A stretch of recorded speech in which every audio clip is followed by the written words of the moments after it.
آج کی ویڈیو ان لوگوں کے لیے ہے جو صرف اور صرف ڈاکٹر بننا چاہتے ہیں، جن کے ماں باپ چاہتے ہیں کہ وہ صرف ڈاکٹر بنے، چاہے کسی بھی قیمت پہ ڈاکٹر بنے۔ اور ان لوگوں کے لیے بھی یہ ویڈیو ہے جو ابھی FSC کے پیپرز کی تیاری کر رہے ہیں اور اس کے بعد انہوں نے MCAT دینا ہے اور ان کو ڈاؤٹ ہے کہ MCAT میں نمبر کم آ جائیں گے یا FSC میں نمبر کم آ جائیں گے، یا وہ کوئی پلان بھی رکھنا چاہتے ہیں، تو یہ ویڈیو ان کے لیے بھی ہے۔ اس ویڈیو کو اینڈ تک لازمی دیکھیے گا۔ اس سے پہلے لائک کریں اور سبسکرائب کریں میرے چینل کو۔ Thank you. جو باتیں آج میں آپ کو بتانے لگا ہوں، یہ باتیں ہر چیز میں اپلائی ہوتی ہیں۔ اگر آپ نے MBBS کے لیے چائنا آنا ہے، انجینئرنگ کے لیے آنا ہے، یا کسی اور میجر کی اسٹڈی کرنے کے لیے چائنا آنا ہے، تو یہ اسٹیپ سب میں اپلائی ہوں گے۔ تو آپ نے یہ جو اسٹیپس ہیں یہ توجہ سے سننے ہیں تاکہ آپ کو سمجھ آ جائے کہ چائنا میں ایڈمیشنز کے لیے کیسے اپلائی کرتے ہیں، کن کن اسٹیپ سے گزرنا پڑتا ہے۔ نمبر 1 اسٹیپ ہے جو وہ ہے پاسپورٹ آپ کا۔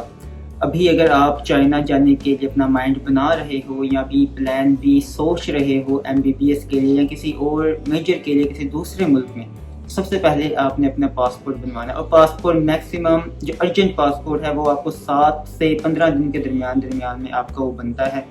تو آپ نے سب سے پہلے پاسپورٹ کے لیے اپلائی کرنا ہے۔ میرے خیال سے آپ ابھی کر دیں اپلائی، کیونکہ پاسپورٹ کبھی نہ کبھی کام آ جاتا ہے۔ آپ نے کہیں بھی جانا ہو، حج کے لیے، عمرے کے لیے، تو آپ کو کبھی نہ کبھی پاسپورٹ کا کام آ جاتا ہے۔ تو اس وجہ سے پاسپورٹ میرے خیال سے آپ ابھی اپلائی کر دیں۔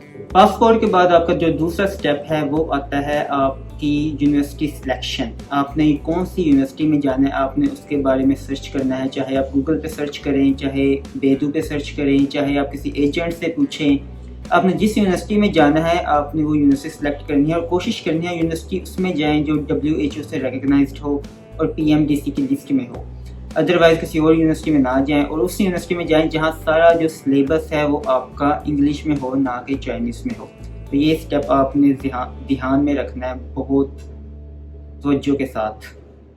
جب آپ گوگل پہ اپنی یونیورسٹی وغیرہ سرچ کر رہے ہوں گے، جس یونیورسٹی میں آپ جا رہے ہو، موسٹلی جو ویب سائٹس ہوتی ہیں وہ ایجنٹس نے ہی بنائی ہوتی ہیں ویب سائٹس، اور ان ایجنٹس کے نمبر وغیرہ لکھے ہوتے ہیں انہیں ویب سائٹس کے اوپر۔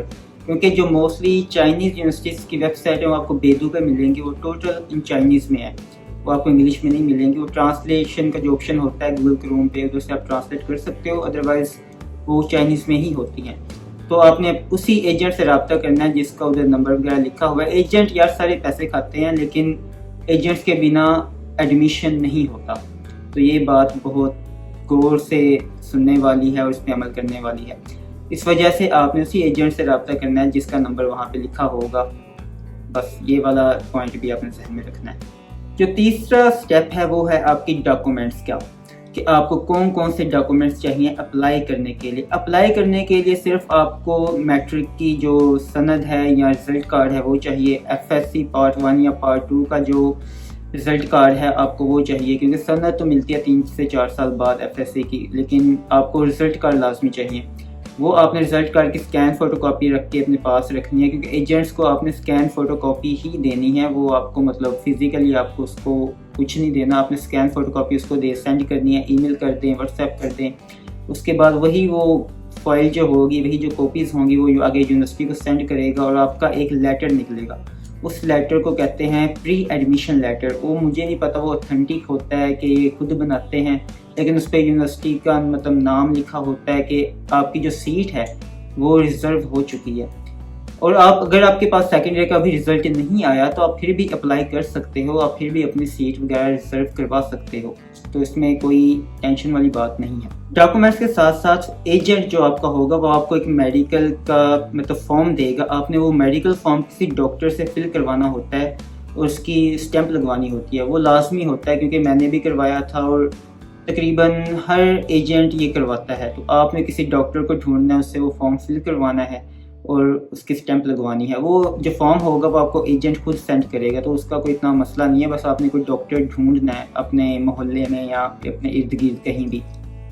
جو 3 سٹیپ میں نے آپ کو بتائے ہیں نا، یہ تو سٹیپ تھے صرف اپنی سیٹ ریزرو کروانے کے لیے کہ آپ نے اپلائی کر دیا، آپ کی سیٹ ریزرو ہو گئی۔ اس کے بعد اصل کام شروع ہوتا ہے۔ یہ جو سٹیپ نمبر 4 میں آپ کو بتانے جا رہا ہوں یہ ہے ڈاکومنٹس اٹیسٹیشن۔ اور یہ ڈاکومنٹ اٹیسٹیشن آپ کی وہاں سے ہوگی جس بورڈ سے آپ نے میٹرک یا FSC کی ہے۔ اگر آپ نے لاہور بورڈ سے کی ہے تو لاہور سے ہوگی، اگر آپ نے ملتان سے کیا تو ملتان سے ہوگی، اگر آپ نے کراچی سے کیا ہے تو کراچی سے ہوگی، مطلب جس بورڈ سے بھی آپ نے کیا ہے وہاں سے آپ کو اپنے ڈاکومنٹس کی اٹیسٹیشن کروانی ہوتی ہے۔ اور ڈاکومنٹس کون کون سے ہوتے ہیں؟ پہلا آپ کا ہوتا ہے جو میٹرک کا رزلٹ کارڈ ہے، جو یا سند ہے یا رزلٹ کارڈ ہے وہ۔ اس کے بعد ایف ایس سی کی، کیونکہ سند تو ہوتی نہیں ہے، تو رزلٹ کارڈ جو آپ کا ہوتا ہے پارٹ 1 کا اور پارٹ 2 کا، آپ کو وہ ڈاکومنٹس چاہیے۔ اور آپ نے اپنے بورڈ میں جانا ہے، وہاں پہ آپ سیکیورٹی گارڈ سے پوچھ سکتے ہو کس آفس میں جانا ہے، وہ آپ کو گائیڈ کر دے گا وہاں پہ۔ لیکن وہاں پہ ایک الگ آفس بنا ہوتا ہے، آپ کو میں اتنا بتا سکتا ہوں کہ آپ نے صبح جانا ہے، ارلی مارننگ میں آپ نے وہاں جانا ہے، کیونکہ وہاں بہت لوگ ہوتے ہیں اور ٹائم ان کا لمیٹڈ ہوتا ہے۔ وہ 11 بجے تک صرف ڈاکومنٹس وغیرہ ایکسیپٹ کرتے ہیں، اس کے بعد وہ ایکسیپٹ نہیں کرتے۔ تو آپ نے وہاں جانا ہے، یہ اپنے اوریجنل ڈاکومنٹس لے کے اور ساتھ 1 یا 2 کاپیز لے کے ہر ڈاکومنٹ کی آپ نے وہاں جانا ہے اپنے اٹیسٹیشن کے لیے۔ وہاں پہ اپنی فائل وغیرہ جمع کروانی ہے۔ وہ جمع کروانے کے بعد وہ آپ کو بتائیں گے کہ 5 دن بعد یا ہفتے بعد آپ کے گھر پہ ایک انویلپ آئے گا، آپ نے اس انویلپ کو اوپن نہیں کرنا، جس طرح وہ انویلپ بورڈ سے آئے گا آپ نے اسی طرح اس انویلپ کو لے کے دوبارہ اسی آفس میں جانا ہے اور وہی اوپن کریں گے وہاں پہ۔ اس کے بعد آپ کو اٹیسٹیشن جو ڈاکومنٹس آپ نے دیے تھے وہ آپ کو واپس مل جائیں گے۔ اگر وہ انویلپ آپ اوپن کر لیتے اور ان کو مطلب نہیں دیتے ادھر جا کے، تو میرے خیال سے آپ کو ڈاکومنٹس نہیں ملتے۔ تو اس بات پہ آپ نے بہت توجہ دینی ہے، وہ ڈاکومنٹ جو بھی انویلپ آپ کے گھر آئے گا آپ نے اس کو اوپن نہیں کرنا۔ ڈاکومنٹس کی جو اٹیسٹیشن ہے اس کے پروسیس کو تقریباً 10 سے 15 دن لگتے ہیں میرے خیال سے، مجھے بھول گیا لیکن 10 سے 15 دن لگتے ہیں۔ اس کے دوران آپ نے کیا کرنا ہے، اس کے بعد آتا ہے سٹیپ 5۔ آپ نے جہاں بھی آپ رہتے ہو، مطلب جہاں کا آپ کا آئی ڈی کارڈ ہے، اگر وہ لاہور کا ہے تو لاہور کے جو پولیس اسٹیشن ہے یا جو آپ کے ایریا کو پولیس اسٹیشن لگتا ہے، آپ نے اس پولیس اسٹیشن میں جانا ہے اور وہاں سے آپ نے ایک نان کریمنل سرٹیفکیٹ بنوانا ہے۔ آپ وہاں جاؤ گے، آپ ان کو بتاؤ گے مجھے نان کریمنل سرٹیفکیٹ چاہیے، وہ آپ کا آئی ڈی کارڈ وغیرہ چیک کریں گے۔ اس کے بعد وہ ایک فوٹو مانگیں گے آپ سے، آپ نے وہ فوٹو ان کو دینی ہے۔ فوٹو کے بعد وہ آپ کو 2 سے 3 دن بعد، یا میرے خیال سے اس کا بھی ہفتہ ہی لگتا ہے، وہ آپ کو مطلب نان کریمنل سرٹیفکیٹ دے دیں گے۔ وہ اتنا کوئی مشکل کام نہیں ہے، اگر آپ کریمنل نہیں ہو تو آپ وہاں پہ جا کے وہ آپ کو ایزیلی دے دیتے ہیں۔ 100 یا 200 روپے لیتے ہیں میرے خیال سے، وہ یہاں فری ہوتا ہے، میں بھول گیا ہوں لیکن اتنا ہی ہوتا ہے۔ تو وہ آپ کو لازمی وہ بھی لینا پڑتا ہے۔ آپ کو نان کریمنل سرٹیفکیٹ بنوانے کے بعد آپ نے، جب آپ کے ڈاکومنٹس آپ کو واپس مل جائیں گے اٹیسٹیشن کے بعد، اور نان کریمنل سرٹیفکیٹ لے کے آپ نے جانا ہے اپنے فورن افیئرز آفس میں۔ فورن افیئرز آفس لاہور میں ہے، مال روڈ کے نزدیک۔ آپ نے جانا ہے وہاں پہ جا کے آپ نے اپنے ڈاکومنٹس ان کو جمع کروانے ہیں۔ وہ آپ کی مطلب ادھر اٹیسٹیشن وہ کریں گے، فورن افیئرس آفس کے اندر کی اٹیسٹیشن ہوتی ہے باہر جانے کے لیے، تو وہ بھی لازمی ہوتی ہے۔ وہ 2 روپے لگتے ہیں یا 5 روپے لگتے ہیں، وہ ایک ٹکٹ دیتے ہیں آپ کو، تو وہ بس آپ نے ان کو جمع کروانی ہے۔ آپ کو گھنٹے بعد یا 2 گھنٹے بعد آپ کو وہ دوبارہ آپ کے سرٹیفکیٹ واپس کر دیں گے۔ یہ صرف اتنا سا پروسیس ہے فورن افیئرس آفس کا، لیکن وہاں جانا لازمی ہے اور وہ اٹیسٹیشن بھی لازمی ہے۔ تو یہ سٹیپ نمبر 6 ہے، تو اس کو بھی آپ نے ذہن میں رکھنا ہے۔ یہ تو باتیں ہو گئی ساری آپ کے ڈاکومنٹس وغیرہ کے بارے میں۔ اس کے بعد آتا ہے سٹیپ نمبر 7، وہ ہے آپ کی بینک سٹیٹمنٹ۔ آپ نے بینک سٹیٹمنٹ بنوانی ہے، مطلب آپ کے والد کی ہو، آپ کی والدہ کی ہو، بلڈ ریلیشنز کی ہو، وہ جو بینک سٹیٹمنٹ ہوتی ہے تو آپ نے وہ بنوانی ہے۔ وہ منیمم میرے خیال سے 3 سے 4 لاکھ کی بنوانی پڑتی ہے۔ میرے خیال سے آپ کو 5 سے 6 لاکھ کی آپ بنوا لیں، تاکہ ان کیس آپ ایمبیسی جائیں اور وہ آپ کو ریجیکٹ نہ کر دیں کسی وجہ سے۔ اس وجہ سے جتنی زیادہ ہو سکے اتنی بنوائیں اپنی بینک سٹیٹمنٹ۔ اور بینک سٹیٹمنٹ پہ آپ نے جس بینک کی بھی سٹیٹمنٹ آپ بنوا رہے ہیں، وہاں کا جو مینیجر ہے یا جو بھی ہیڈ ہے وہاں کا، آپ نے اس کی اسٹیمپ لازمی لگوانی ہے اس بینک سٹیٹمنٹ پہ۔ تو یہ بات بھی آپ نے ذہن میں رکھنی ہے، اور بینک سٹیٹمنٹ بہت ضروری ہے۔ ایک سٹیپ نمبر 8 ہے، لیکن وہ میرے خیال سے اتنا ضروری نہیں ہے، لیکن پھر بھی احتیاطاً آپ نے وہ کرنا ہے اگر آپ کر سکتے ہو۔ جو آپ بینک سٹیٹمنٹ بنواؤ گے، آپ نے جانا ہے مطلب جو کچہریانی ہوتی ہیں وہاں پہ آپ نے جانا ہے، وہاں پہ ایک اسٹیمپ پیپر ہوتا ہے، آپ نے وہاں پہ لکھوانا ہے اس بینک سٹیٹمنٹ کا، کہ اپنے والد کی طرف سے لکھوانا ہے کہ میں ان کا مطلب یہ میرا بیٹا ہے، میں اس کو بینک سٹیٹمنٹ دے رہا ہوں یہ باہر جانے کے لیے۔ اس طرح کا کوئی اسٹیمپ پیپر ہوتا ہے وہ آپ کو چاہیے ہوتا ہے، نان ایفیڈیوٹ کچھ اس طرح کا ہوتا ہے، میرے ذہن میں نہیں ہے۔ تو وہ آپ نے لازمی بنوانا ہوتا ہے. وہ آپ ایجنٹ سے پوچھ لیں, کچھ بنواتے ہیں کچھ نہیں بنواتے, لیکن میری سجیشن یہی ہے کہ آپ لازمی بنوائیں وہ, کیونکہ جب آپ ایمبیسی جاتے ہو, ایمبیسی ہے اسلام آباد میں, تو وہاں پہ اگر کوئی بھی ڈاکومنٹ کم ہو یا کچھ بھی ہو تو ویزا نہیں لگاتا ہے, پھر آپ کو واپس آنا پڑتا ہے اپنے ہوم ٹاؤن میں, پھر دوبارہ بنواؤ پھر جاؤ, تو وہ ایک بہت لمبا پروسیس ہے, ایک بہت لمبا آپ کو ٹائم ضائع ہوتا ہے. تو اس وجہ سے بہتر یہی ہے کہ سارے ڈاکومنٹس پریپیئر کر کے آپ اسلام آباد کے لیے روانہ ہو. ان سٹیپس کے بعد آپ کا آتا ہے سٹیپ نمبر 9, وہ ہے اسلام آباد. آپ نے جانا ہے یہ سب ڈاکومنٹس جب آپ ریڈی کر لو گے, اس کے بعد آپ کا یونیورسٹی کی طرف سے ایک لیٹر آتا ہے, ایڈمیشن لیٹر. وہ آپ کو ایجنٹ کے پاس آئے گا, ایجنٹ آپ کو بتا دے گا کہ کب اسلام آباد جانا ہے کب نہیں جانا. لیکن اسلام آباد جانے سے پہلے, اس لیٹر آنے سے پہلے, یہ پچھلے جو سٹیپ میں نے آپ کو بتائے ہیں وہ آپ کے کمپلیٹ ہوں, ریڈی ہوں.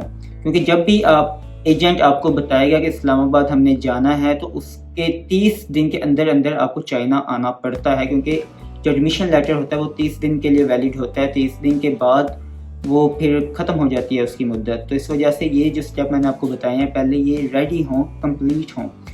آپ نے جانا ہے, جب ایجنٹ آپ کو بتائے گا کہ ایڈمیشن لیٹر آ گیا ہے, ہم نے اسلام آباد ایمبیسی جانا ہے. جب آپ ایمبیسی جاؤ گے, اسلام آباد پہنچو گے, ایمبیسی جانے سے پہلے آپ کو اپنا میڈیکل کروانا پڑتا ہے. وہ میڈیکل ہوتا ہے صرف چائنیز ایک کلینک ہوتا ہے, وہاں سے ہی وہ میڈیکل ہوتا ہے. اس کی لوکیشن ایجنٹس وغیرہ کو پتہ ہوتی ہے, آپ ان سے پوچھ سکتے ہو. تو وہاں پہ آپ کا وہ میڈیکل ہوگا. میڈیکل بھی یہی ہے کہ ان کا ٹائم ہوتا ہے, پہلے دن میں بھی لیتے تھے وہ, پھر رات کو بھی لیتے تھے. تو ان کا ٹائم ہوتا ہے, آپ نے وہاں جانا ہوتا ہے, میڈیکل کرواؤ. میڈیکل کروانے کے بعد وہ آپ کو رپورٹ دیتے ہیں. اگر آپ صبح جاتے ہو تو آپ کو آفٹرنون میں رپورٹ مل جاتی ہے. تو کوئی اس طرح کا حساب کتاب ہوتا ہے. تو ایمبیسی میڈیکل کے بعد آپ نے جانا ہے ایمبیسی, وہ میڈیکل لے کے ایمبیسی جاؤ گے. وہاں پہ آپ کو اپنے ڈاکومنٹس وغیرہ ان کو دو گے, ٹھیک ہے. ایمبیسی بھی آپ نے صبح جانا ہے, نہ کہ شام کو, کیونکہ ایمبیسی بہت رش ہوتا ہے وہاں پہ. آپ اکیلے نہیں جا رہے ہوتے, بہت لوگ چائنا جا رہے ہوتے ہیں.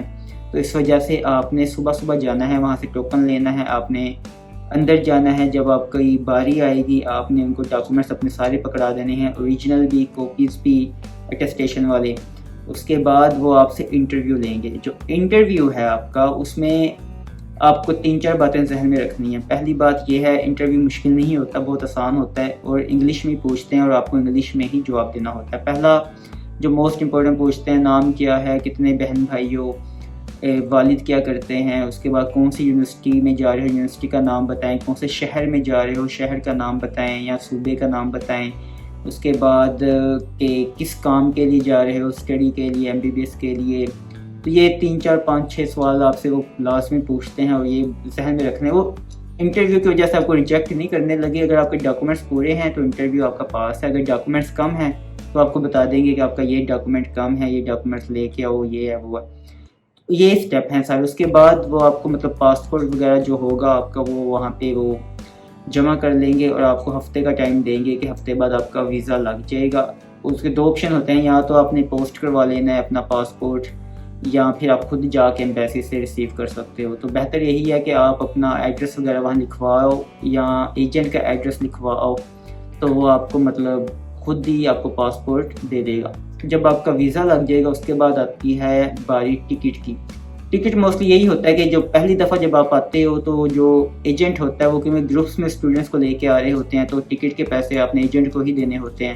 وہ آپ سے زیادہ لیتے ہیں, لیکن آپ پہلی دفعہ آتے ہو تو اس وجہ سے آپ رسک بھی نہیں دے سکتے, کیونکہ آپ کو نہیں پتہ کہ چائنا میں کیا ماحول ہے, کس طرح کہاں جانا ہے, کہاں پہنچنا ہے. تو بہتر یہی ہے کہ آپ ایجنٹ کے تھرو ہی آؤ یہاں پہ. تو آپ نے ٹکٹ کے اس کو پیسے دینے ہیں. پھر آپ کے مطلب ایمبیسی سے ٹکٹ کا جو فاصلہ ہے وہ میکسیمم آپ کا 1 ہفتے کا اور 10 دن کا فاصلہ ہے. اس کے بعد آپ نے چائنا لازمی آنا ہوتا ہے. تو یہ سارے اسٹیپ تھے یار. باقی اگر آپ کو یہ ویڈیو پسند آئی ہے تو لائک کریں, شیئر کریں اینڈ سبسکرائب کریں. باقی اگلی ویڈیو میں آپ کو بتاؤں گا کہ چائنا آنے سے پہلے آپ کو کیا کچھ چاہیے. So stay tuned, bye bye.